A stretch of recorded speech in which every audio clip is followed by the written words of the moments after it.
Hey, welcome to the Pharmacy Residency Podcast, a member of the Pharmacy Podcast Network.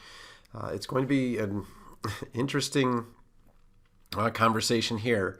I'm going to talk about pharmacy and divorce. So I never thought about talking about this, but last night the pastor talked about divorce. And I've recently read one book that I thought was probably the best book I've ever read on relationships and keeping them together. So just to be clear, if my wife is listening to this, I am very happily married. I don't want to get divorced. I just feel that this is a topic that really doesn't get due diligence, especially since next month is divorce month. So January is considered divorce month, and January 6th is divorce day. And I thought it was just too much of a coincidence that most of the residency or many of the residency applications are due January 6th. So what happens, I believe, is that, for the children, make it through the holidays with the family and then start signing the papers or moving to your attorneys, whatever it is. But I just want to talk a little bit about some book recommendations and then kind of where this came from. So this actually came from a spouse emailing me, telling me that she had signed her husband up for my course and that she expected that everything to be done in 48 hours and so forth. And that's how long it takes at most. And so a couple minutes later, the email comes, here are my letters of intent, and I did them in a couple hours. It just happened I was in kind of that groove of doing everything. Did one kind of revision, all was happy, and we were done in a couple of hours, actually, just kind of back and forth during the day. And I guess what just took me was that part of the email was, look, I just want to stay married. I don't want to get divorced.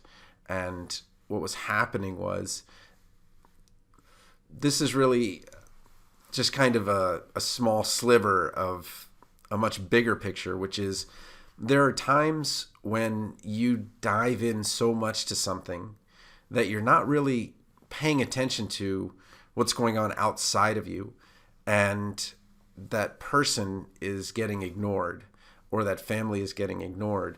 And I'm guilty of this. Don't tell me I'm absolutely guilty of this. And my wife is sometimes very clear about those times and the way that I should be there, the amount of time I should commit to something, and those types of things. And not in a bad way, not in a nagging way at all, but just, hey, you're just not there at this time, and this is an important time. And I think with residency coming up, I think it's really important to avoid certain sites that are going to cause you to be gone every other weekend. Working all but 2 days every 14 is tough on you. I get that. But if you're in a committed relationship, that's even tougher, because that person is going to have to put up with you not being there on the weekends. You're going to absolutely be exhausted. You're not going to be very pleasant to be around. And it's just, how strong is the relationship to survive something like that? And what I want to give you in this video, and you can look online at YouTube to see the books if you want to, is give you some book recommendations and kind of some book unrecommendations. I'm going to give you the three that I read a long time ago, and I read them kind of together. And I honestly bought one of them just because the book title was so funny. And the premise wasn't, but the book title was. And I want to talk about the other ones and kind of where these go, and then talk about his book, which I really liked, and some of the chapters and how that kind of relates to everything. But the one thing I guess I learned is to always ask every single day, what can I do? Also, if I see that she was upset when I said something, I said, what did you hear me say? Because what I said and what she interpreted as might not have been the same thing. And I guess the last one is to, here, I can't believe I'm giving marital advice, because I when if there's any worry about the balance, which I'll be talking about in the next books, it is, I think, impossible for me to get to 50-50. That is, she does so much that it is so hard for me to even get anywhere close. Because even if I'm taking them to school or I'm picking them up from school and I'm doing all of these things, well, she's the one that got them ready. She's the one that picked out the clothes. She's the one that helped them through the night while I was sleeping, maybe, and all of these things. And so just get that whole 50-50 out of your head and just continue to do as much as you can. Because as soon as I do something, she'll and clear it off her plate. It's not like she's going to go chill out on the couch. She'll go do something else that's of a higher and better value. So it's the more I do, the more I allow her to do. So kind of get that 50-50 out. But let me give you some book kind of quick hits with these books. So there's 3 of them. The first one I read was How Not to Hate Your Husband After Kids. And I just thought that was so funny. And she's a very good writer. And I think that he was a writer too, if I remember right. Now, I haven't listened to this for a long time. And the book was basically about all the things that kind of drive her crazy and the things that we as guys could do. But the problem with the book was when you're listening to it, it's very much a rant. And it's one of the things that I think happens is that maybe the men complain to the men or the women complain to the women or the whatever social circle you're in, you complain to them, but you don't actually tell the spouse what's going on and what's wrong because they have to figure it out. And if you tell them, and I'll talk about the communication with the book in the next kind of tab, that's really a huge part of it because to you, it's like, I can't believe he doesn't see this is happening. And for me, I'm like, I can't believe she expects me to see that it was happening. So anyway, but How Not to Hate Your Husband After Kids by, I think it's Jancy Dunn.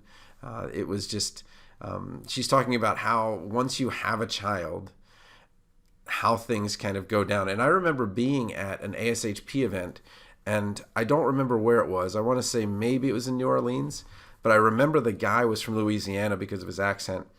And he showed this video and this graph of marriage satisfaction, and it goes up, then dives when kids come, and then gradually kind of climbs back up the mountain to get to marriage, back to satisfaction. And I can attest to this, where we're at the point where the kids are, we're able to kind of drop them off and do those kinds of things and have those date nights and time together. And we were just able to have a weekend together. But to be fair, she organized the childcare, making sure the dog had somebody take care of it. So as much as I think that I would do, she's always doing more. So just always amazed at how much my wife can do and how much I appreciate her for it.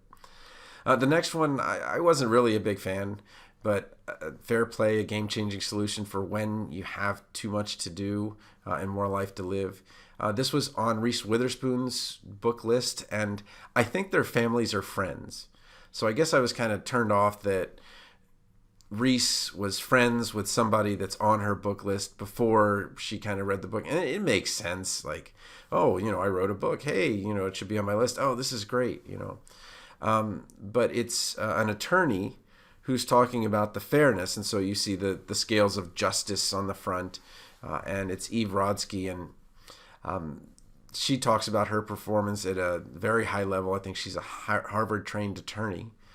And what are the things that make things fair? And she talks all about these cards that you should be using and stuff like that. And it was just too complicated for me to understand. And I just, I got her anger and I got what she was upset about. But I just didn't really enjoy it as much as I enjoyed the How Not to Hate Your Husband one. And then I listened to Mommy Burnout to better understand it. And I think the kind of take home, or one of the big take homes from this one, was what's called invisible work. And this is kind of what I want to relate to residency. And, even APPEs, where you're doing APPEs, and not just divorce, but just relationship breakups and things like that. But there's so much work that my wife does that is unseen, that she just kind of takes care of it. And just because it's unseen doesn't mean it should be unappreciated. So it's very important to continue to say, hey, I appreciate you getting the kids ready for the soccer games, which is, we got a tournament this weekend. I appreciate, all of the things you've done to allow me to do my work, or allow me to write the books, or allow me to go and spend time with my friends, or go see my family. So making sure that you acknowledge, first, the invisible work that was done, make it visible, and two, to start doing some of that invisible work yourself. And I wrote an hour-long book about that topic, myself, just to help me. So sometimes when I write a book, I'm always solving a problem with the book. That's always the case. And the problem was me not doing enough. And the kind of crux and beginning of that book was there was kind of this bookshelf in the living room that was causing a lot of trouble. It was kind of getting in the way of, the next project being done and all of that stuff. And as soon as we got rid of it, it was kind of like getting rid of a clot in the arteries, and blood flowed again, and things flowed again. So maybe it's a cluttered closet, or maybe it's a cluttered garage, or maybe it's a task that's undone, like staining a deck or something. But whatever it is, the key is to get through that clot and then get things moving. And that was kind of the premise of my book. But let me talk about this other book. If you're in my office, it's already too late. And it's a divorce lawyer's guide to staying together. And I'm reading it to preempt a divorce, to avoid one. And his advice is so good. And it's just, he's had over 1,000 clients. He knows, what to do, what not to do. And he says that, once you're in kind of the divorce office and you're in that mode, it's over. But many of the people that listened to this book and that wrote the reviews on the book were, kind of trying to avoid that. And I think that, and I hate using gender stereotypes, but women wrote these 3 books: Mommy Burnout, Fair Play, and How to Hate Your Husband, and How Not to Hate Your Husband After Kids. And there was so much anger in it. I mean, just drop down cussing, that kind of anger. And he uses bad words too. So I couldn't listen to them when my kids were in the car. And it was kind of like, Dad, what do you listen to? Oh, it's a mommy book. It's like, well, what do you mean? It's got so many bad words. But there was a lot of anger in it. And with him, it's a lot less anger because he's the guy in the middle. And yes, he is divorced, and he talks about what he learned from that. Because he's kind of on both sides and has been on both sides, and he talks about how in one court case he did this, and then in the other court case he was on the exact opposite side. And the stories in it are really good, and they're really engaging. So when you get to it, and to even just post this up there, he had bad words between chapters 1 and 15 and after chapters 39. So I've got kind of a middle part where I can kind of talk about some of the chapters. But I think that if you were to just kind of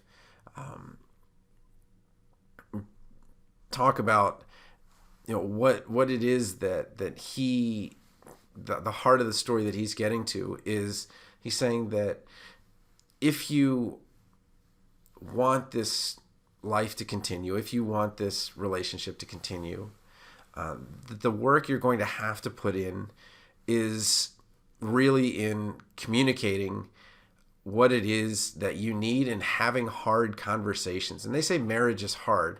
And I don't think that that's a fair thing to say, because marriage is not a thing. It's just a contract. So the contract is not hard. It was very easy to get married. We were just in Vegas to prove positive that it's very easy to get married. But what's difficult is being in that contract and doing the things that will satisfy that contract. And he talks from the things that are super uncomfortable to talk about, but how important they were. And really, every time he keeps talking about a couple, it's always, well, they found out a little bit late that it would have been better to talk about it, and that maybe they would have talked about it, but now that they're in kind of divorce proceedings, it's over. So again, the one big takeaway that I got from him was there are things that really matter. And this is when, the 5 love languages is fantastic for this. Her love language, my wife's love language is acts of service. So doing things for her. So the less I do around the house or the less I do, the more she feels unloved. And then mine's physical touch, which is just hugs and things like that, or being, it's, I'm not going to get into it, but it's just a very kind of an esoteric one. And so I think the book kind of explains it a little bit better. But the fact of the matter is that, me giving her a hug does not help her get things done. so they're just so different that it's really important that you understand what your spouse's or significant other's love language is, and how to do things that matter. Because when you're in residency or you're in a job that takes you every other weekend away or something like that, you're going to have limited time to help. And so in that limited time, if you get them presents, and their love language is not the one where they want presents, their love language is the one where they want words of affirmation, then you're giving the wrong thing. So if you're giving words of affirmation and they want you to get things done, then you're giving the wrong thing. So it's especially important when you have a job that limits your time or availability to, while you're in that time, to speaking to them and with them and doing the things for them that they value the most. So again, the book is, if you're in my office, It's Already Too Late, a divorce lawyer's guide to staying together. And again, I hate the gender stereotypes, but if you're a guy, and he talks about same-sex couples as well, but not really too much throughout the book. But if you're a guy and you want a guy to explain things to you in a way that isn't off-putting, and I think that as a guy, it's off-putting to be told and that, okay, you're not doing this, you're not doing that, you're not doing this, you need to step up your game. But this guy's like, hey, this is what happened on this side, and this is what happened on that side. I'm not being judge and jury. I'm just the attorney. I'm with you on whichever side you're on. But this is what I see, and this is how it happened. So it's a strange book to read, but with divorce month coming and divorce day coming, January 6th, and the weirdness of having our pastor talk about divorce, but maybe it's on the calendar now because they know more than us. And if I ever ascribed a character value to pastors, it would be wisdom. And the wisdom to just say, okay, well, I'll take the time to put in the audiobook and to kind of listen to what James Sexton has to say about relationships and things like that. And if you want the numbers, the first year of marriage is the hardest. If you're going to get divorced, it's going to be year 8.2, probably January of your 8th year. And yeah, it's a little bit weird that follows a 7-year itch. But anyway, I just kind of wanted to talk about that because it was a little strange to have somebody email me and to say, hey, I want our relationship to be good. This is something that this person is working on, the letters of intent and the CV, that they don't enjoy, that they're taking out on the family, that they're just overwhelmed with all the other things they have to do already, being at the Appy all day. And it was probably an act of service from the spouse to the husband to get this help for them. And obviously it helped her as well. But the thing is that when you're so into it right now, where you've got all the appies and you've got these responsibilities to family and to being home and all that stuff, it's really tough to come up for air. So again, you need my help, residency.teachable.com, TonyThePharmacist@gmail.com. And again, I'm here to help, and I'll do it in 48 hours or less if you want. And yeah, I just want to help.